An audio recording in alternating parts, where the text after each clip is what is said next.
முக்கியமான பேசுபொருளாக இருப்பது ஜனாதிபதி தேர்தலை தமிழ் மக்கள் எவ்வாறு எதிர்கொள்வது என்கின்ற விடயம் பல இடங்களில் பேசப்பட்டுக் கொண்டிருக்கிறது.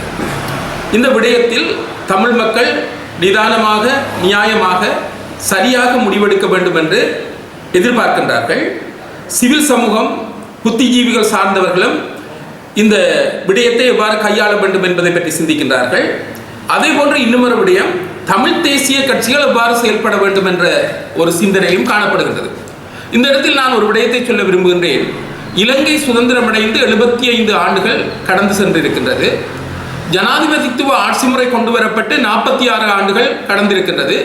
யுத்தம் முடிவடைந்து 15 ஆண்டுகள் கடக்கும் நிலை காணப்படுகின்றது. இந்த நிலையில் நாங்கள் பார்க்க வேண்டிய விடயம், தமிழரின் இனப்பிரச்சனை என்பது சுதந்திரத்திற்கு முற்பட்ட காலத்திலிருந்து வருகின்றது. எனவே இந்த இனப்பிரச்சனையை தீர்ப்பதற்காக தமிழரசு கட்சி, தமிழர் விடுதலை கூட்டணி அல்லது தமிழ் தேசிய கட்சிகள் பல முயற்சிகளை செய்து வந்திருக்கின்றன. அஹிம்சை ரீதியாக ஜனநாயக அடிப்படையில் போராடி வந்திருக்கின்றார்கள். எந்த ஒரு தீர்வும் கிடைக்கவில்லை.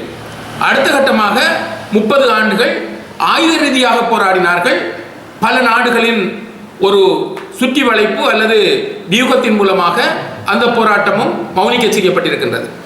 ஆயுத போராட்டத்தின் மூலமாகவும் நிறைவேற்றப்படவில்லை. ராஜதந்திர ரீதியாக பேச்சுவார்த்தை மூலமாக இதனை தீர்க்கலாம் என்ற விடயமும் அணுகப்பட்டு கொண்டிருக்கின்றது. ஆனால் எதுவும் கைகூடவில்லை. உதாரணமாக சொல்லப்போனென்றால், எங்களுக்கு தெரியும் 1978ஆம் ஆண்டுக்கு பின்னர் இந்த ஜனாதிபதித்துவ ஆட்சி முறை கொண்டு வரப்பட்டது. ஜே.ஆர். ஜெயவர்தன முழுமையாக யுத்தத்தின் மூலமாக இந்த பிரச்சனையை, அதாவது தேசிய இனப்பிரச்சனைக்கு உரிய தீர்வு யுத்தம் என்ற அடிப்படையில் தான் அவர் சிந்தித்தார்.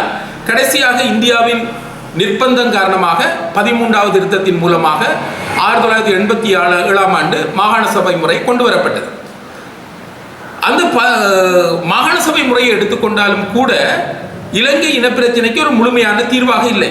ஏன் சொல்லுகின்றேன் என்றால், இப்போது மாகாண சபை தேர்தல் நிறுத்தப்பட்டு கிட்டத்தட்ட 6 வருடங்கள் கடந்து செல்வதை நாங்கள் அவதானிக்கக்கூடியதாக இருக்கின்றது.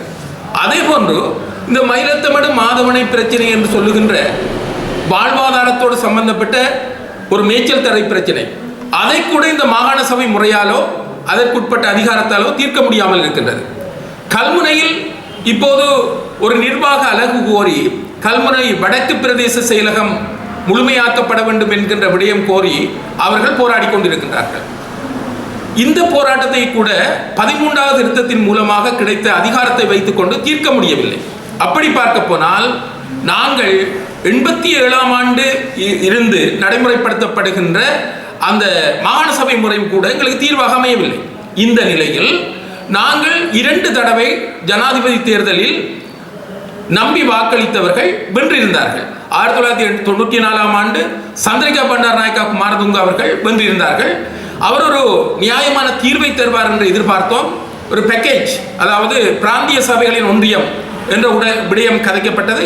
பின்னர் அதுவும் கைவிடப்பட்ட நிலையில் காணப்படுகின்றது.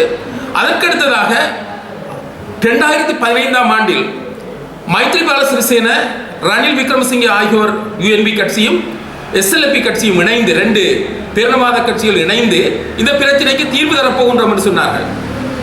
நல்லாட்சி காலத்தில் தீர்வு கிடைக்கும் என்று நம்ப வைத்தார்கள். எங்களுடைய ஒரு குறித்த ஒரு பாராளுமன்ற உறுப்பினரும் அதனை முழுமையாக நம்பிக்கொண்டு சொன்னார், இந்த நல்லாட்சி காலத்தில் இனப்பிரச்சனை தீர்வு கிடைக்காது விட்டால் தான் அரசியலில் இருந்து ஒதுங்கி விடுவேன் என்று கூட சொல்லியிருந்தார். அந்த அளவுக்கு அவர் நம்பியிருந்தார். ஆனால் மஹிந்த ராஜபக்ச அவர்களும் ரணில் விக்ரமசிங்கே அவர்களும் இந்த பாராளுமன்றத்தை அரசியல் சாசன சபையாக மாற்றி தீர்வு காண்பதற்காக முயற்சி எடுக்கப்பட்டது. கடைசியில் இந்த மைத்ரிபால சிறிசேன என்ன செய்தார் என்றால், தான் எதிராக போட்டியிட்டு தான் தோற்றிருந்தால் 6 அடி மண்ணுக்கு கீழே தன்னை அடக்கம் செய்திருப்பார் என்று கூறியவரை அழைத்து பிரதமர் பதவியை கொடுத்திருந்தார். ஆகவே நல்லாட்சி காலத்தில் இந்த தீர்வு கிடைக்கும் என்று சொன்ன விடயம் மஹிந்த ராஜபக்ஷ மற்றும் மைத்ரிபால சிறிசேன, ரணில் விக்ரமசிங்கே போன்றவர்களது செயல்பாடுகள் காரணமாக அதுவும் கைவிடப்பட்டது. இன்றைய நிலையில் சந்திரிகாவை நம்பி ஏமாந்திருக்கின்றோம், நல்லாட்சியை நம்பியும் ஏமாந்திருக்கின்றோம். இன்றைய நிலையில் முக்கியமாக 3 ஜனாதிபதி வேட்பாளர்கள் முகம் காட்டுகின்றார்கள். அதில் ஒருவர் அனுரகுமார திசாநாயக்கா, தேசிய மக்கள் சக்தி, அதாவது ஜேவிபியை சேர்ந்தவர். அவர் என்ன பேசுகின்றார்? யாழ்ப்பாணத்தில் அவர் கூட்டத்தை கூட்டி சொல்லுகின்றார், நான் சமஷ்டியை தருவேன் என்றோ 13வது திருத்தத்தை தருவேன் என்றோ கூற மாட்டேன். என்ன கருத்து? அதாவது 13வது திருத்தத்தை தருவேன் என்று கூட கூற மாட்டேன் என்று சொன்னால் 13வது திருத்தத்தை தருவதற்கு அவருக்கு விருப்பம் இல்லை. அடுத்ததாக ரணில் விக்ரமசிங்கே அவர்கள், இந்த மயிலத்தமடு மாதவனை பிரச்சனை நடக்கின்றது, சாதாரண பிரச்சனை, அதனை தீர்க்க அவர் முன்வரவில்லை. அடுத்த கட்டமாக அவர் சொல்கின்றார், 13வது திருத்தத்தில் இருக்கின்ற போலீஸ் அதிகாரத்தை தற்போது தர முடியாது. ஆகவே என்னை பொறுத்த மட்டில் 13வது திருத்தத்தை தரலாம், ஆனால் போலீஸ் அதிகாரம் தர முடியாது என்றால் 13- பற்றி அவர் கதைக்கின்றார். சஜித் பிரேமதாஸ் அவர்களை பொறுத்த மட்டில் அவர் 13வது திருத்தத்தை தரலாம் என்று சொல்லுகின்றார். ஆனால் சிங்கள பேரினவாதம் அவரிடம் குறுக்கிடுகின்ற போது போலீஸ் அதிகாரத்தை அவரும் தரக்கூடிய வாய்ப்பு இல்லை. எனவே கடந்த காலத்திலும் ஏமாற்றப்பட்டிருக்கின்றோம், நிகழ்காலத்திலும் ஏமாற்றப்பட்டுக் கொண்டிருக்கின்றோம், எதிர்காலத்திலும் கூட எந்த ஒரு வேட்பாளரும் நம்பிக்கை ஊட்டக்கூடிய விதத்தில் கருத்துக்களை சொல்லவில்லை. ஆகவே இந்த தமிழ் தேசிய கட்சிகள் இவர்களை சந்தித்து உங்களிடம் என்ன தீர்வு இருக்கின்றது என்ற விடயத்தை கட்டாயம் கேட்க வேண்டும். கேட்கின்ற போது அவர்கள் ஏதோ சொல்லுவார்கள், மக்களிடம் அதை அம்பலப்படுத்த வேண்டும். அனுரா என்ன சொல்லுகின்றார், சஜித் என்ன சொல்லுகின்றார், ரணில் என்ன சொல்லுகின்றார், இன்னும் ராஜபக்ச தரப்பில் யாராவது வந்திருந்தால் அவர்கள் என்ன சொல்கின்றார். ஆகவே 75 ஆண்டுகள் சுதந்திரத்தின் பின் கடந்திருக்கின்றோம், 46 ஆண்டுகள் ஜனாதிபதி முறைமைக்குள் நாங்கள் கடந்திருக்கின்றோம், 15 ஆண்டுகள் யுத்தத்தின் பின் கடந்திருக்கின்றோம். ஆனால் இந்த பேரினவாத கடும்போக்குடைய சிந்தனையுடையவர்கள் தீர்வு தருவதற்கு அவர்கள் மிகவும் பின்னடித்துக் கொண்டிருக்கின்றார்கள். எனவேதான் புத்திஜீவிகள், சிவில் சமூகத்தினர், தமிழ் தேசிய கட்சிகள் ஒரு சிந்தனைக்கு வந்திருக்கின்றார்கள். யுத்தத்தின் பின்னர் தமிழ் மக்களின் பொதுசன அபிப்பிராயம், அதாவது வடக்கு கிழக்கு மக்களின் மக்கள் ஆணையை பெற வேண்டும். அதாவது தமிழ் மக்கள் என்ன நினைக்கின்றார்கள், அவர்கள் தங்களுடைய தீர்வாக எதை கருதுகின்றார்கள் என்ற விடயத்தை ஒரு தேர்தல் விஞ்ஞாபனமாக தயாரித்துக் கொண்டு தமிழர் ஒருவர் பொது வேட்பாளராக போட்டியிட்டால் என்ன என்ற ஒரு விடயம் கேட்கப்படுகின்றது. இது சிவில் சமூகத்தின் மத்தியிலிருந்து கேட்கப்படுகின்றது, புத்திஜீவிகள் மத்தியிலிருந்து கேட்கப்படுகின்றது, மத தலைவர்களும் கூட ஆர்வம் காட்டுகின்றார்கள், தமிழ் தேசிய கட்சிகளும் ஆர்வம் காட்டுகின்றன. எனவே நாங்கள் கடந்த காலத்தில் பல படிப்பினைகளை கற்றிருக்கின்றோம். அந்த அடிப்படையில் பார்க்கின்ற போது வடக்கு கிழக்கில் ஒரு பொதுசன அபிப்பிராயம் அல்லது மக்கள் ஆணையை நாங்கள் பெறுவதற்கு தயாராக இருக்கின்றோம் என்று இந்த ஸ்ரீலங்கா அரசாங்கத்திடம் சொன்னால் அவர்கள் ஒருபோதும் அந்த மக்கள் ஆணைக்கான ஒரு தேர்தலை நடத்த மாட்டார்கள். ஆனால் எங்களுக்கு கிடைத்திருக்கிற சந்தர்ப்பம், இந்த ஜனாதிபதித்துவ ஆட்சி முறையில் ஜனாதிபதி தேர்தல் நடைபெறுகின்ற போது இந்த இடத்தில் ஒன்று நாங்கள் இந்த சந்தர்ப்பத்தை பயன்படுத்தினால் என்ன என்று சிந்திக்க வேண்டியிருக்கின்றது.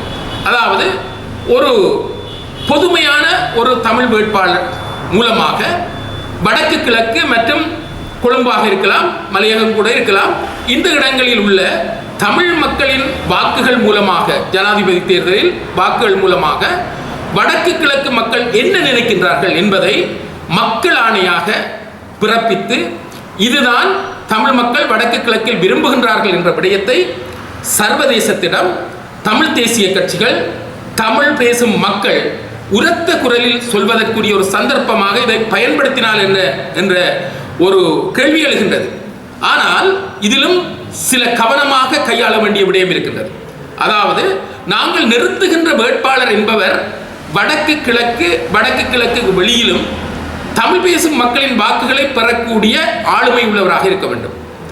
நிச்சயமாக வடக்கு கிழக்கில் 11 லட்சத்துக்கு மேற்பட்ட வாக்குகள் இருக்கின்றது என்றால் அந்த வாக்குகளில் 50% அதிகமான வாக்குகளை பெற்றால்தான் அது ஒரு மக்கள் ஆணையாக இருக்க முடியும். ஆகவே அந்த மக்கள் ஆணையை பெறக்கூடிய சக்தியுள்ள ஆளுமையுள்ள ஒருவர் தான் போட்டியிட வேண்டும். அவ்வாறு இல்லாமல் பலவீனமான வேட்பாளர்கள் கொண்டு வரப்படுமாக இருந்தால், இந்த மக்கள் ஆணை தோல்வியில் முடியுமாக இருந்தால் அந்த இடத்தில் அது எங்களுக்கு ஒரு விஷப்பரட்சியாக அமையும். தமிழ் மக்களே தமிழ் தேசிய கோரிக்கையை, தமிழ் மக்களின் தீர்வினை நிராகரித்து விட்டார்கள் என்று சிங்கள தரப்பு பேரினவாத தரப்பு கொக்கரிக்கக்கூடிய ஒரு நிலைமை ஏற்படும். எனவே தடியை கொடுத்து அடியை வாங்கி விட்டோமா என்று கூட மக்கள் நினைப்பார்கள். எனவே நான் சொல்லுகின்ற விடயம், தரமான சரியான ஆளுமையுள்ள ஒரு தமிழ் வேட்பாளர் வடக்கு கிழக்கில் 50% அதிகமான 60-70% இருந்தால் கூட நல்லது. அப்படியான வாக்குகளை பெறக்கூடிய சக்தியுள்ள ஒரு வேட்பாளர், சகல தமிழ் தேசிய கட்சிகளையும் ஒரு கோட்டில் கொண்டு வரக்கூடிய ஒரு வேட்பாளர், முஸ்லிம் சமூகத்திடம் கூட பேசி அவர்களிடம் இருந்து கூட இந்த கருத்தை ஏற்றுக்கொள்ளக்கூடிய நிலைக்கு கொண்டு வரக்கூடிய வேட்பாளராக இருந்தால் இன்னும் நல்ல. அப்படி செய்தால் தமிழ் பேசும் மக்களின் கோரிக்கை இதுதான் என்பதை சர்வதேசத்திடம் அழுத்தம் திருத்தமாக நாங்கள் சொல்வதற்கு வாய்ப்பு இருக்கின்றது. நாங்கள் தமிழ் வேட்பாளரை ஏற்படுத்தக்கூடாது என்று சொல்லுகின்றவர்கள் இந்த ஜனாதிபதி வேட்பாளர்கள் மூலமாக என்ன தீர்வை தருவார்கள், சுயநிர்ணயம், சுயாட்சி, வடக்கு கிழக்கு இணைப்பு சார்ந்து தரக்கூடியவர்கள் யார் இருக்கின்றார்கள் என்பதை அவர்கள் முன்பு சொல்ல வேண்டும். சாதாரணமாக நாங்கள் சொல்லிக்கொண்டு கடந்த காலத்தில் நாங்கள் இனியும் மக்களிடம் போய் இந்த வேட்பாளரை ஆதரியுங்கள், இவர் எங்களுக்கு தீர்வு தருவார் என்று நாங்கள் வெறுமனே போய் சொல்ல முடியாது. ஆகவேதான் இந்த இடத்தில் நான் 2 விடயத்தை சொல்லுகின்றேன். ஒன்று, பொதுவான தமிழ் வேட்பாளர் நிறுத்தப்பட வேண்டும். நிறுத்தப்படுகின்ற வேட்பாளர் ஆளுமையுள்ள வேட்பாளராக இருக்க வேண்டும். 50% அதிகமான வாக்களை வடக்கு கிழக்கில் பெறக்கூடியவராக இருக்க வேண்டும் என்பதும், அதற்கு குறைவாக பெறக்கூடிய வேட்பாளரை நிறுத்தி எங்களுடைய மக்கள் ஆணையை நாங்களே தோல்வியடைய செய்யக்கூடிய ஒரு நிலைமை இருக்கக்கூடாது. எனவே கட்டாயமாக ஆளுமை, சக்தி மற்றும் சகல மக்களையும் இணைத்து கொண்டு வாக்குப்பலத்தை எடுக்கக்கூடிய ஒரு வேட்பாளரை நாங்கள் தெரிவு செய்து கொண்டால் அதன் மூலமாக ஒரு மக்கள் ஆணையை பலமாக சர்வதேசத்திற்கு கொடுத்து, இதுதான் தமிழ் மக்கள் கேட்கின்ற விடயம், இந்த விடயத்தை கடந்த காலத்தில் இருந்து சிங்கள தலைவர்களை ஏமாற்றி வருகின்றார்கள். எனவே அந்த தீர்வை நோக்கி செல்வதற்கு புலம்பெயர்ந்த எங்களது உறவுகளும் உள்நாட்டில் இருக்கின்ற உறவுகளும் கூட்டாக இணைந்து புத்திஜீவிகள், சிவில் சமூகம், தமிழ் தேசிய கட்சிகள், தமிழ் மக்கள், தமிழ் பேசுகின்ற மக்கள் எல்லோரும் இணைந்து ஒரு பொதுவான தீர்வை நோக்கி நகர்வதற்கு இது ஒரு கருத்து கணிப்பாக அமையும் என்று நம்புகின்றேன். ஆனால் நிபந்தனைகள் கட்டாயமாக பின்பற்றப்பட வேண்டும் என்பது என்னுடைய கருத்தாக உள்ளது. ஜனநாயகத்திற்கு பலமாக இருப்பது தேர்தல் முறைமை என்று சொல்வார்கள். இப்போது பார்க்க போனால் இலங்கையை எடுத்துக்கொண்டால் மாகாண சபை 2018ஆம் ஆண்டு கலைக்கப்பட்டிருக்கின்றது. 6 வருடங்களாக ஜனாதிபதியால் நியமிக்கப்படுகின்ற ஆளுநரின் ஒரு அதிகாரத்திற்கு உட்பட்டதாக கிழக்கு மாகாணம், வடக்கு மாகாணம் என்பன இயங்கிக் கொண்டிருக்கின்றன. ஆகவே 13வது திருத்தத்தின் மூலமாக தேசிய இனப்பிரச்சினைக்கு தீர்வு என்று சொல்லப்பட்ட இந்த மாகாண சபை முறை இன்று ஜனாதிபதியினால் நியமிக்கப்படுகின்ற ஒரு ஆளுநர் மூலமாக மிகவும் இறுக்கமாக ஆளப்படுகின்ற போதுதான் வடக்கில் வெடுக்குநாரி பிரச்சினை, வெடுக்குநாரி மலை பிரச்சினை, கிழக்கில் மேச்சத்தரை பிரச்சினை, அடுத்ததாக கல்முனை நிர்வாக அலகு பிரச்சினை, இந்த பிரச்சனையெல்லாம் போகின்ற போது 13வது திருத்தத்தால் இந்த சாதாரண பிரச்சனைகளுக்கு கூட தீர்வு காண முடியாது என்று சொல்லுகின்றார்கள். அதே ஒரு பக்கம் இருக்கின்ற போது மாகாண சபை இல்லாத நேரத்தில், மாகாண சபை இயங்காத நேரத்தில் மிக இலகுவாக இந்த பல்வேறுபட்ட பிரச்சனைகளை வடக்கிலும் கிழக்கிலும் உருவாக்கி கொண்டிருக்கின்றார்கள். எனவே மாகாண சபை தேர்தலை நடாத்த சொல்வதற்கு கூட இந்த 13வது திருத்தத்தில் அதிகாரம் இல்லாமல் இருக்கின்றது. உள்ளூராட்சி சபை தேர்தல் நடக்கும் என்று எல்லோரும் எதிர்பார்த்து வேட்பு மனுக்களை தாக்கல் செய்தார்கள். ஜனாதிபதி உடனடியாக அந்த தேர்தலை நிறுத்திவிட்டார். ஆகவே மக்கள் தங்களது பிரதிநிதிகளை தெரிவு செய்து கொள்வதற்கு கூட வாய்ப்பளிக்காத ஒரு ஜனநாயக முறை இங்கு காணப்படுகின்றது. தேர்தல் நடத்துவதாக இருந்தால் தாங்கள் எந்த தேர்தல் நடத்தினால் வெற்றி கொள்வோம், எந்த தேர்தல் தங்களுக்கு சாதகமாக இருக்கும் என்பதை பார்த்துத்தான் அவர்கள் தேர்தலை நடத்துகின்றார்கள். இப்போது ஒரு மாகாண சபை தேர்தல் நடத்தப்படாமல் இருக்கின்றது, உள்ளூராட்சி சபை தேர்தல் நடத்தப்படாமல் இருக்கின்றது. இப்போது ஜனாதிபதி தேர்தலை வைப்பதா, பாராளுமன்ற தேர்தலை வைப்பதா என்று அவர்கள் மொட்டு கட்சியினர் ஒரு புறமும், ஐக்கிய தேசிய கட்சியினர் இன்னொரு புறமும், ஏனைய கட்சிகளும் ஒரு விதமாக சிந்தித்துக் கொண்டிருக்கின்றன. ஒவ்வொரு சாராரும் மக்களுக்குரிய ஜனநாயகத்தை மதிப்பதாக இல்லை, தாங்கள் எந்த தேர்தலை வைத்தால் வெற்றி பெறலாம் என்பதை மட்டும்தான் சிந்திக்கின்றார்கள். ஆகவே இலங்கையில் இருக்கின்ற ஜனநாயகம் என்பது ஒரு குறுகிய எண்ணிக்கையான அதிகார வர்க்கம் தப்பி பிழைப்பதற்கும் அதிகாரத்தை மக்களிடமிருந்து பறித்து எடுப்பதற்கும் ஏற்ற விதத்தில் செய்கின்ற ஒரு தேர்தலாக இருக்கின்றது. அது மாத்திரமல்லாமல் படுமோசமான குற்றங்கள் செய்தவர்கள் தங்களது பணபலம், இன்னும் சொல்ல போனால் இந்த மதுசார பலம் மற்றும் அடியாட்கள் பலம் இவற்றை வைத்துக்கொண்டு அல்லது புலனாய்வு பலம் இவற்றை வைத்துக்கொண்டு தேர்தல்களில் வெற்றி பெற்றுக் கொண்டு தங்களது பைகளை நிரப்புவதற்கு 5 வருடங்களையும் அவர்கள் பயன்படுத்தி கொண்டிருக்கின்றார்கள். இந்த வீதி அபிவிருத்தி நடைபெறுகின்றது என்று சொல்லுகின்றார்கள். அதில் இருக்கின்ற மர்மம் என்னவென்றால் 10 விதமான கமிஷன் அங்கே அடிக்கப்படுகின்றது. உலக நாடுகளில் இருந்து IMF சர்வதேச நாணய நிதியத்திடமிருந்து கடன் பெற்று வந்திருக்கின்றோம். நாடு வங்குரோத்தில் இருக்கின்றது. ஆனால் கைலஞ்சம் வாங்குகின்ற செயற்பாடுகள், மோசடி செய்கின்ற செயற்பாடுகள், கமிஷன் வாங்குகின்ற செயற்பாடுகள் என்பன நிறுத்தப்படவில்லை. எனவே இந்த நாட்டை ஆட்சியாளர்கள் கடன்பட்ட நிதியத்திலும் கையூட்டு வாங்குகின்ற ஒரு நிலைமையில் இருக்கிறது என்றால் இந்த நாட்டை மீட்டெடுக்கக்கூடிய வாய்ப்பு இல்லை. இது நன்றாக தெரியும். ஜனாதிபதிக்கு தெரியும், அமைச்சர்களுக்கு தெரியும், கையூட்டுகள் நடைபெறுகின்றது தெரியும். இந்த ஒப்பந்தக்காரர்கள் சொல்லுகின்றார்கள், அவர்களோட கருத்தின்படி எங்களுக்கு ஒப்பந்தத்துக்குரிய வேலைகள் முடித்து நாங்கள் பணத்தை பெற்றுக்கொள்வதற்கு எவ்வளவோ காலம் எடுக்கின்றது. ஆனால் முற்பணமாக இந்த கையூட்டுகள் 10% பறிக்கப்படுகின்றன. ஆகவே சொல்லக்கூடியது என்னவென்றால் இங்கு இருக்கின்ற ஜனநாயகம் என்பது குறுகிய அதிகார வர்க்கம் உழைத்துக் கொள்வதற்கும் தங்களுடைய பைகளை நிரப்புவதற்கும் தாங்கள் ஜாம்பவான்களாக ஆடம்பர பிரியர்களாக வாழ்வதற்கும் இந்த இலங்கை நாட்டு ஜனநாயகம் உதவி இருக்கின்றதை ஒழிய மக்களின் அன்றாட பிரச்சனைகளை தீர்க்கவில்லை. குறிப்பாக ஒரு உதாரணத்தை சொல்லுகின்றேன். இந்தியாவில் ஒரு முட்டையின் விலை இலங்கை ரூபாவின் படி 27 ரூபாய் முடிகின்றது. இந்த முட்டை ஒன்று இலங்கையில் 42-44 ரூபாய்களுக்கு விற்கப்படுகின்றது. ஒரு முட்டையை இறக்குமதி செய்வதற்கு 27 ரூபாய் ஒரு முட்டையை இங்கு இறக்குமதி செய்வதற்கு அல்லது அரசாங்கத்துக்கு ஏற்படுகின்ற செலவு என்பது நீங்கள் யோசித்து பாருங்கள். கிட்டத்தட்ட 15-16 ரூபாய் ஒரு முட்டையிலிருந்து பக்கத்தில் இருக்கிற நாட்டிலிருந்து கொண்டு வந்து இங்கு விற்பனை செய்கின்ற போது கொள்ளையடிக்கின்றார்கள். ஆகவே மக்களிடம் இருந்து வரிப்பணத்தை அசுர வேகத்தில் எடுத்துக்கொள்கின்றார்களே ஒழிய மக்களுக்கு ஏதாவது நிவாரணம் கொடுக்கின்ற செயல்பாடுகள் இல்லை. அதாவது கொள்ளையடித்தவர்கள் ஒரு பக்கம் இருக்க, கொள்ளையடிக்காமல் பாதிக்கப்பட்ட மக்களிடமிருந்து கொள்ளையடித்த பணத்தை கட்டுகின்ற அல்லது தீர்க்கின்ற ஒரு செயல்பாடு ஈடுபடுகின்றது. எனவே அதிகார வர்க்கம் சுகபோகத்தில் இருக்கின்றது. மக்கள் மிகவும் அடிமட்டத்தில் விலைவாசி உயர்வால் மிகவும் கஷ்டப்பட்டு கொண்டிருக்கின்றார்கள். குறைபோசன மட்டத்தால் குழந்தைகள் பாதிக்கப்பட்டு கொண்டிருக்கின்றது. இதுதான் இலங்கையின் சமகால நிகழ்வுகளாக நடந்து கொண்டிருக்கின்றன. கச்சதீவு பிரச்சனை என்பது இலங்கையின் இறைமையோடு சம்பந்தப்பட்ட பிரச்சனை என்று கூறுவதோடு மட்டுமல்லாமல் எங்களுடைய மீனவர்கள், வடபுலத்தில் இருக்கின்ற மீனவர்களோடும் கூடிய ஒரு பிரச்சனையாக இருக்கின்றது. இந்த கச்சதீவு என்பது இந்திரா காந்தி பிரதம மந்திரியாக இருக்கின்ற போது, ஸ்ரீமாவோ பண்டாரநாயக்கா பிரதம மந்திரியாக இருக்கின்ற போது இருதரப்பு இணக்கப்பாட்டின் அடிப்படையில் கொடுக்கப்பட்ட ஒரு தீவாக இந்த கச்சதீவு காணப்படுகின்றது.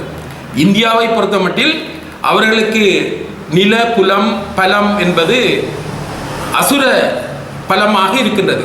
இந்த கச்சதீவு என்பது 1 கிலோமீட்டர் பரப்பை கொண்ட ஒரு இடம். அந்த இடத்தை பொறுத்தமட்டில் ஏற்கனவே ஒப்பந்தம் செய்து கொடுக்கப்பட்ட அந்த தீவை மீண்டும் இந்தியா தங்கள் கையகப்படுத்துகின்ற விடயம் என்பது நிச்சயமாக இலங்கையின் இறைமைக்கு ஒரு சவால் விடுகின்ற ஒரு செயலாகவும் எங்களுடைய வடபுலத்தில் இருக்கின்ற மீனவர்களுக்கும் ஒரு அச்சுறுத்தலான ஒரு செயலாகவும் அமைந்திருக்கின்றது. எனவே இதை நான் பார்க்கின்றேன், தேர்தலுக்காக பயன்படுத்துகின்ற ஒரு உத்தியாக இதனை கொள்ள முடியும். அதாவது இந்த கச்சதீவு கொடுக்கின்ற விடயத்தில் அந்த இடத்தில் காங்கிரஸ் கட்சி, அடுத்ததாக திராவிட முன்னேற்ற கழகம், காங்கிரஸ் கட்சி மத்தியில் இருந்திருக்கின்றது, திராவிட முன்னேற்ற கழகம் மாநிலத்தில் இருந்திருக்கின்றது. இவர்கள் இணைந்து அதனை கொடுத்தபடியால் இவர்கள் இந்த கச்சதீவை கொடுத்து விட்டார்கள் என்று அந்த கட்சிக்கு எதிராக பிரச்சாரத்தை மேற்கொண்டு அந்த கட்சிகளை வாக்கு பலத்திலிருந்து வீழ்த்துவதற்கும் பாரதிய ஜனதா கட்சி வாக்கு பலத்தை பெற்றுக்கொள்வதற்கு, அது குறிப்பாக தமிழ்நாட்டில் பெற்றுக்கொள்வதற்கும் இதனை ஒரு நுட்பமாக உத்தியாக பயன்படுத்துகின்றார்கள் என்றுதான் நான் நினைக்கின்றேன். வெளியுறவு அமைச்சர் ஜெய்சங்கர் மற்றும் பிரதம மந்திரியாக இருக்கின்ற மோடி அவர்கள் போன்றவர்கள், அண்ணாமலை போன்றவர்கள் இந்த கருத்துக்களை சொல்லியிருந்தாலும் நான் நினைக்கின்றேன் தேர்தல் முடிந்தவுடன் இந்த விடயம் அவ்வளவு தூரம் பாரதூரமான தாக்கத்தை ஏற்படுத்தாது என்று நினைக்கின்றேன். அவ்வாறு அதை பெறுகின்ற போது இலங்கை இந்திய உறவுகளுக்கு இடையில் பிரச்சனைகள் ஏற்படுவதற்கும் வாய்ப்பு இருக்கின்றது. ஆகவே தேர்தல் கோஷமாக இது இருக்கும். தேர்தல் முடிந்தவுடன் இது தானாக அணைந்து விடும் என்றுதான் நான் கருதுகின்றேன்.